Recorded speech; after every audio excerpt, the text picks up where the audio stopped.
Anakaya'ya uygun mezar. Burada görmüş olduğunuz gibi klineler mevcut. Şöyle şurada bir kline. Şurada 2 tane olması gerekiyor burası gibi. 3, şöyle 5, 7, 9. Hemen şurada bir tane bebek mezarı var. 10, 12, 14. Şurada yine bir çocuk mezarı. Toplamda 15 tane klineden oluşan bir kaya mezar odası. Mezarın hemen girişinde, bu tarafa gelirseniz, girişinde ana kayaya oyulmuş stal mevcut. Burada muhtemelen karı kocayı simgeleyen ve isimlerinin yazılı olduğu bir stal var. Hemen ilerisinde devam ederseniz burada da 2 tane, şurada hemen köşede 2 tane kadının yüksek kabartma şeklinde işlenmiş olduğu mezar steli var. Şurası ve burası. Burada hemen üstlerinde de nişler yapılmış. Burada aynı zamanda tuğla ve harçla örülmüş olduğunu görüyoruz duvarların. Hemen bu stelin üzerinde de var. Buradaki mezar stelin üzerinde tuğla harç örgüsü görüyoruz ve üzeri sıvanmış freskli. Onun dışında mezarın hemen girişinde karşı tarafında kartal, yine ana kayaya oyulmuş kartal motifini görmekteyiz. Yine yüksek kabartma şeklinde. Onun dışında kartalın daha ilerisinde şurada bir kartal motifi daha var. Biraz daha aşağı bakarsak kartal motifini net bir şekilde görebiliriz. Hemen orada.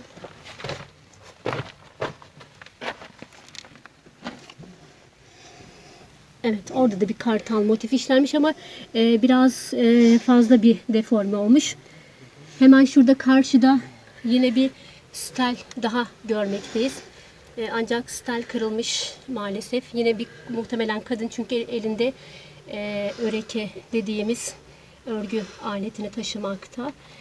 Yine karşısında burada anakaya işlenmiş başka bir mezar steli daha görmekteyiz. Yani girişte sağda ve solda olmak üzere ana kayanın oyulması suretiyle oluşturmuş olan stellerimiz mevcut. Mezarın droması olarak adlandıracağımız girişinde dar bir kapıyla giriliyor odaya. Odada da söylediğim gibi 15 adet kline var.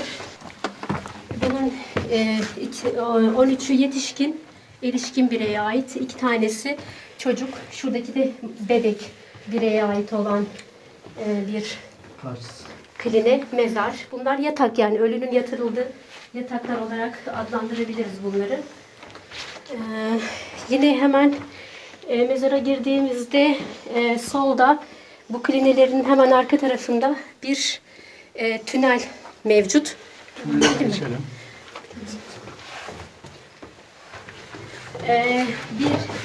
1.60-1.70 metre yüksekliğinde dar bir koridor.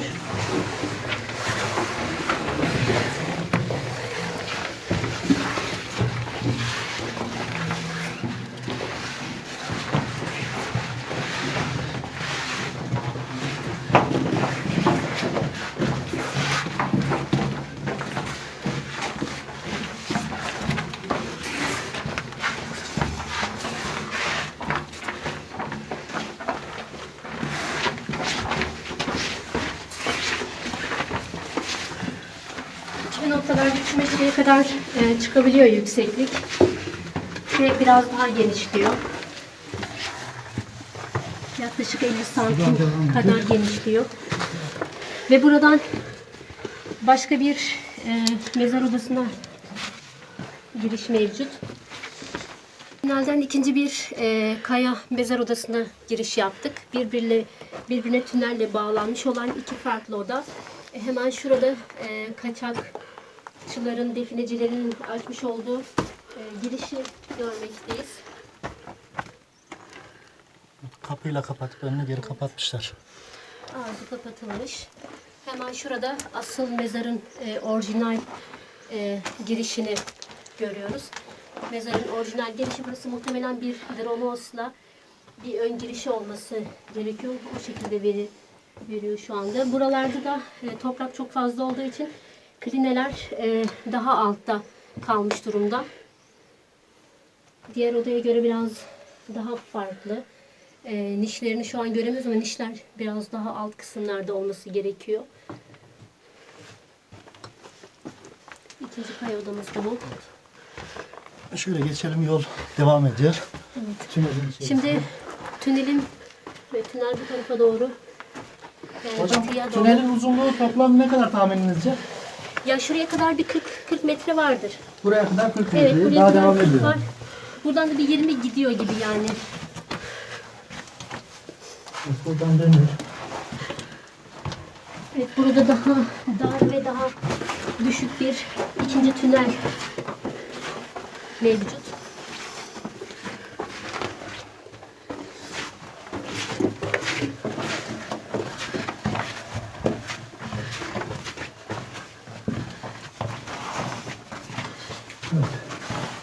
Burada daralıyor.